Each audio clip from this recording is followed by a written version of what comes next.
Hey YouTube, I'm Jacob Beach with the Preppers Bunker Outdoors. Today I'm here with Justin Vititoe from Alone. Hey man, thanks. Yeah, thanks for having me. Appreciate it. Just I had a couple questions for you. My first one, you have a military background.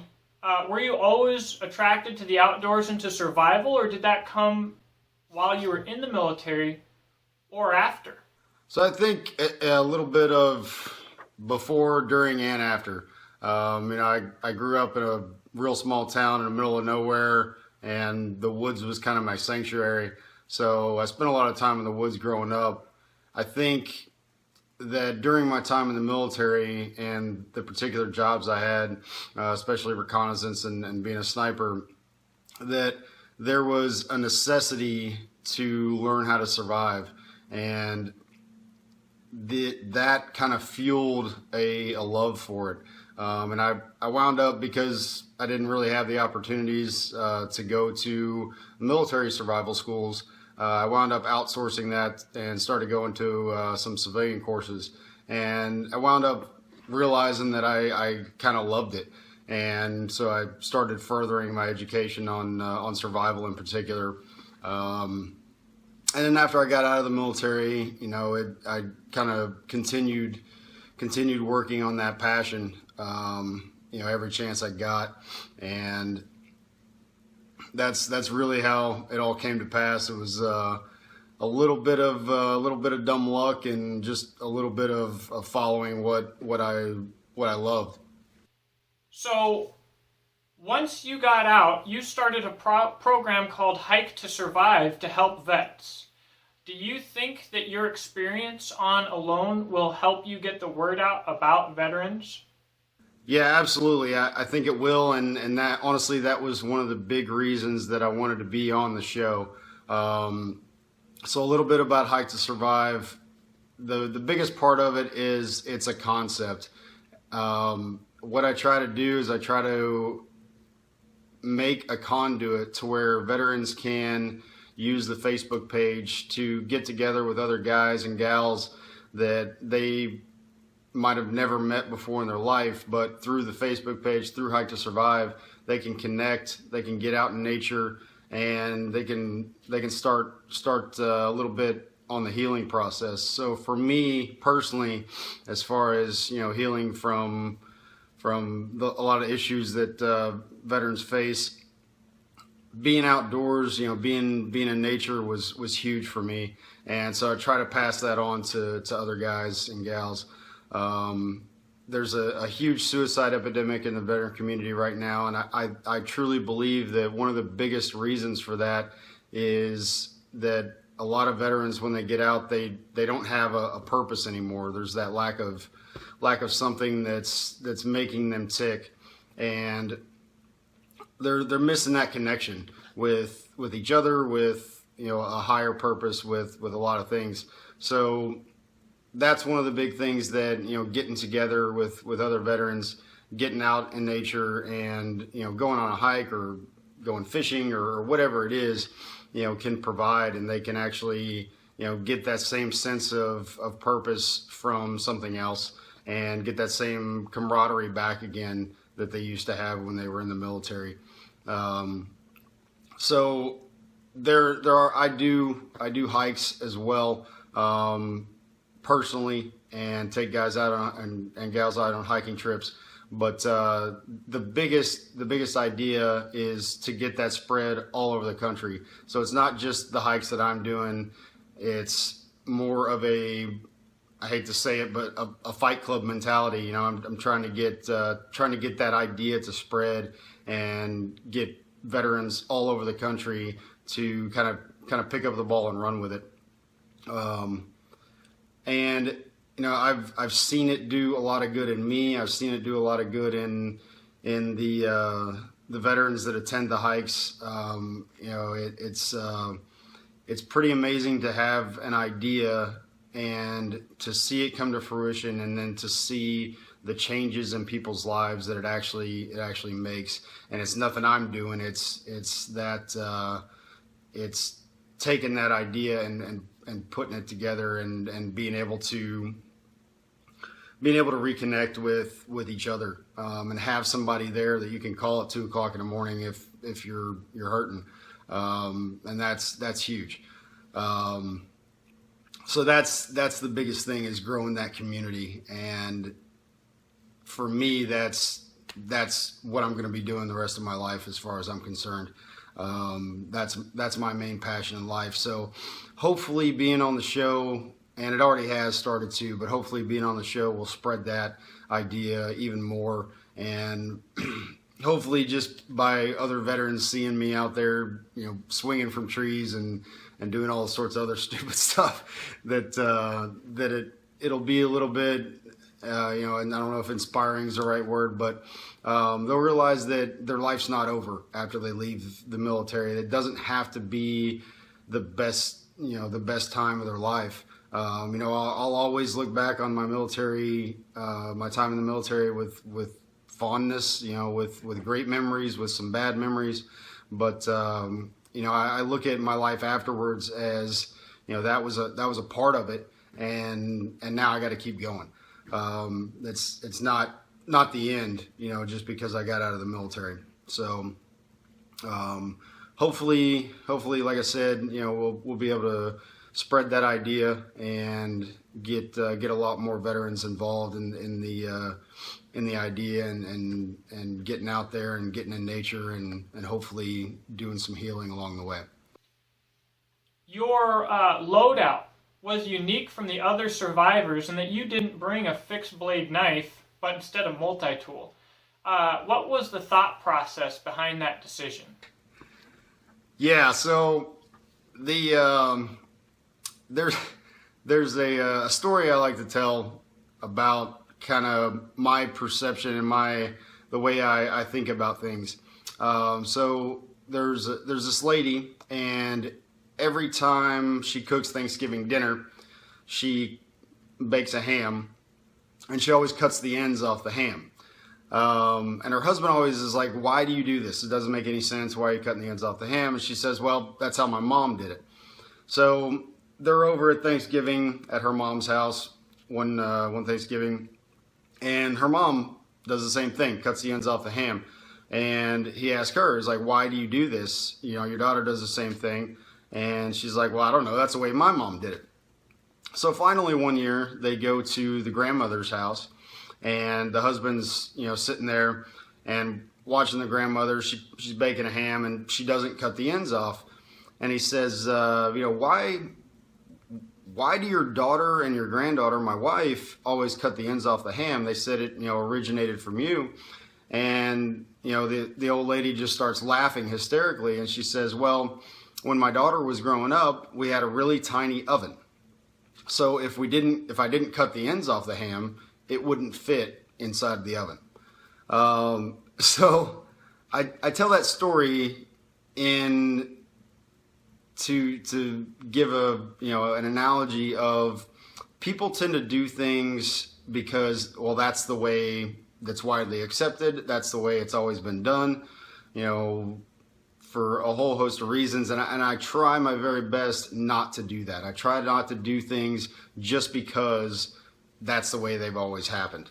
So within the bushcraft community, within the survival community, it's pretty widely accepted that if you only have one tool or one blade, that it would be, generally speaking, a fixed blade knife. It would normally, for most people, it's about a 5-inch blade.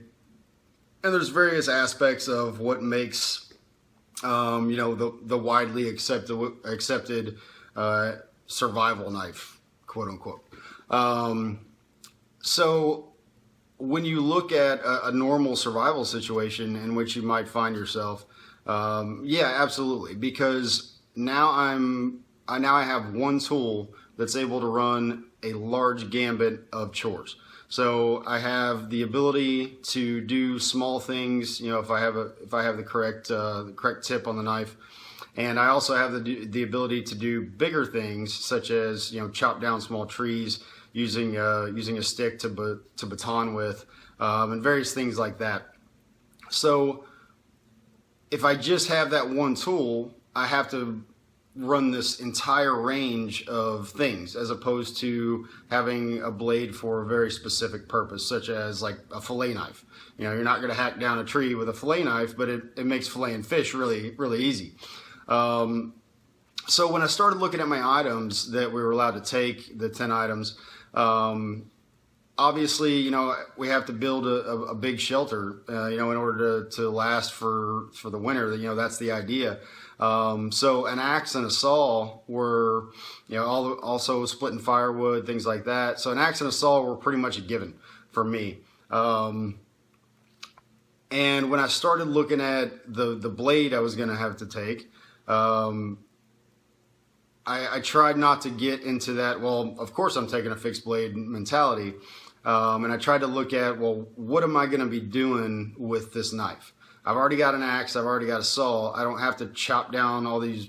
I'm not going to be out there with, you know, this knife trying to chop down trees. What am I going to be doing with it? And what I thought, and actually what wound up happening, is I wound up doing a lot of small knife work. So everything from like carving a wooden spoon to being able to get, you know, certain animals, you know, skinned or filleted or things like that. You know, small, minute chores, burrowing, you know, holes in wood.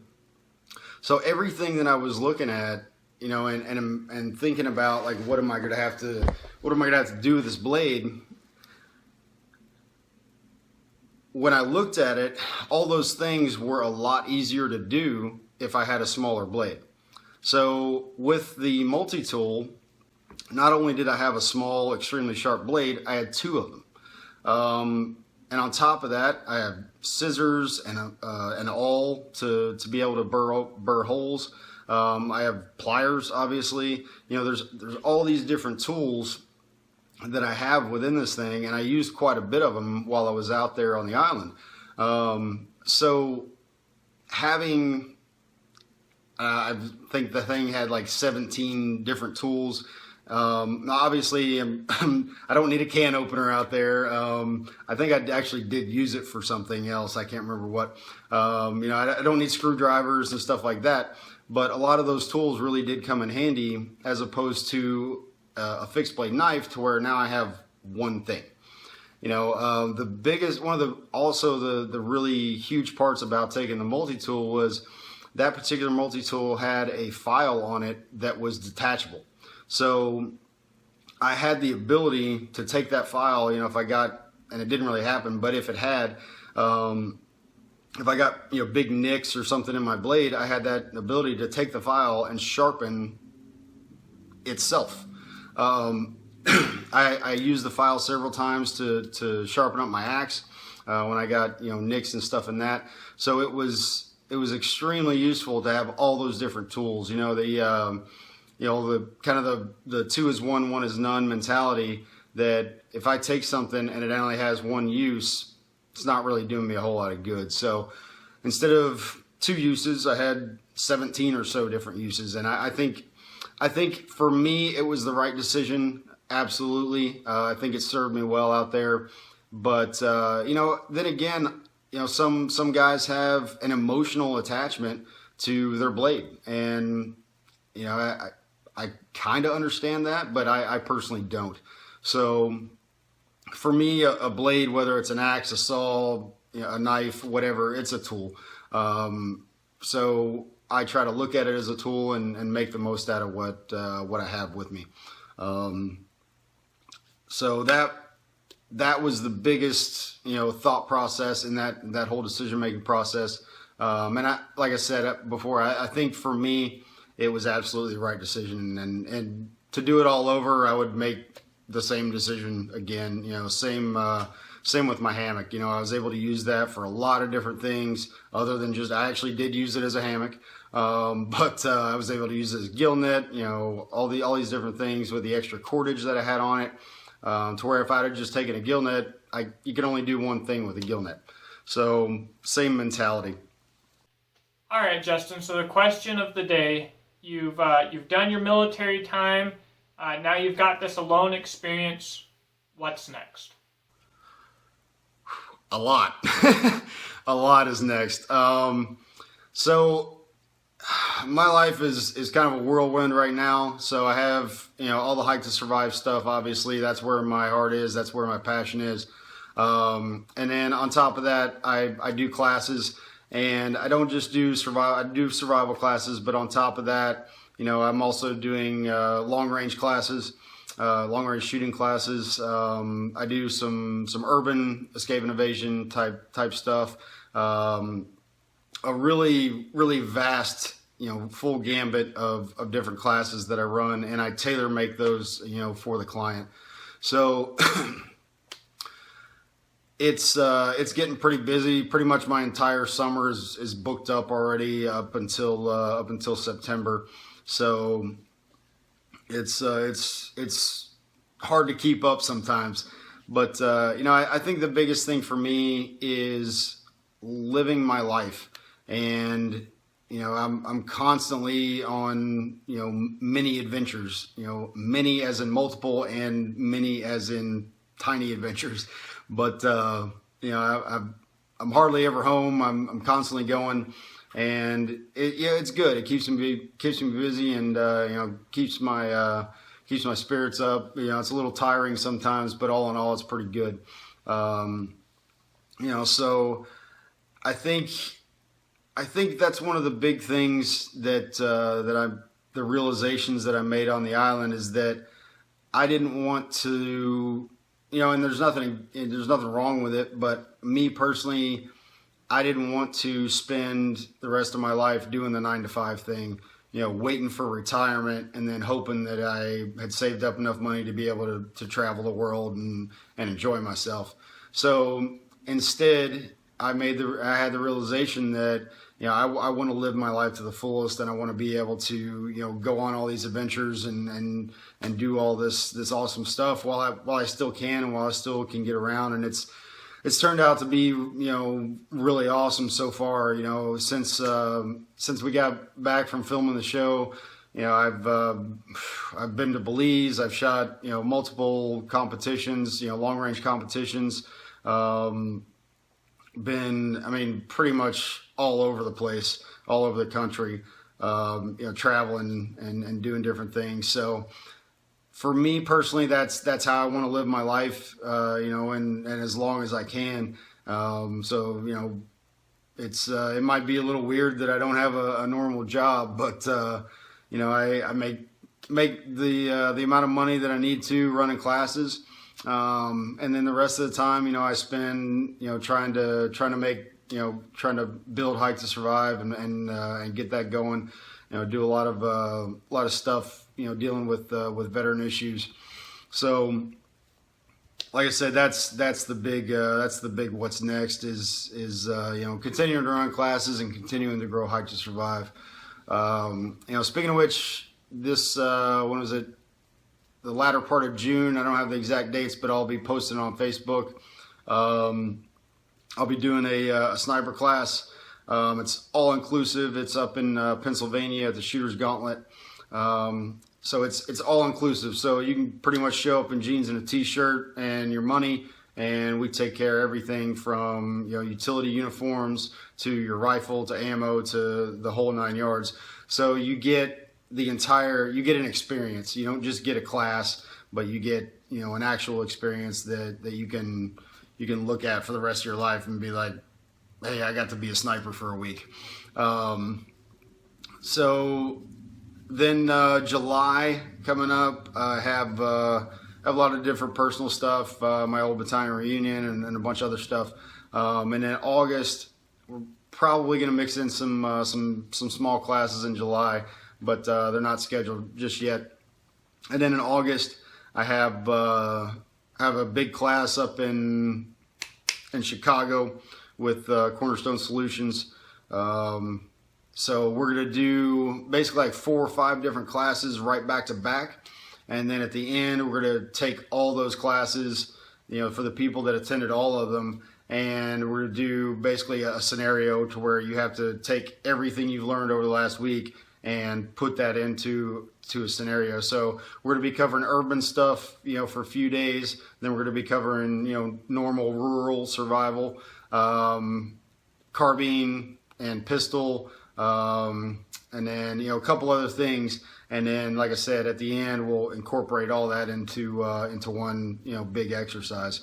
And that's one of the the big parts of what I do is that, I mean, because I have such a wide range of things that I have experience in, I'm able to kind of take those and tailor them to exactly what the client wants, and it's turned out to be pretty good, because it's more of a one-stop shop than going to this person to learn survival and this person to learn how to shoot and this person to learn this or that or the other thing.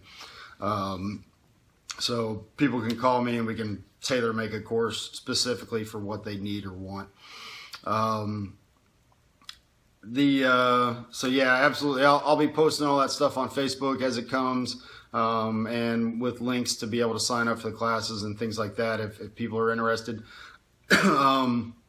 And for any veterans watching this or anybody that wants to support Hike to Survive, check us out on Facebook. There's 2 pages. There's the normal Hike to Survive page, and then there's also a community page where pretty much anybody on there can post and say, hey, I'm going out on a hike, this weekend out in in Utah somewhere. And then hopefully somebody else that is around that area is going to see that and be like, oh, okay, well, I'll come out with you. So it's that networking tool, that conduit that can bring the veteran community a little closer together and be able to help each other out. So, hey man, once again, I appreciate it. I appreciate you having me on and let me run my mouth a little bit. Hopefully, you guys are enjoying the show, and I appreciate all the support, for me and my other the other contestants. They're my friends, and it's really cool seeing them out there doing their thing too. So I think the next episode is June 9th. So it should be a pretty good episode. From the preview, looks like I'm underwater a little bit, so we'll see how that works out. But I just want to say, I appreciate you having me on, and we'll see y'all later. Take care. All right, guys. Thanks for watching. Please check out Hike to Survive. If you have any questions for Justin, throw them up here on the video. We'll see if we can't get them to answer. And I look forward to talking to you guys in the comments. Please subscribe. Thank you very much.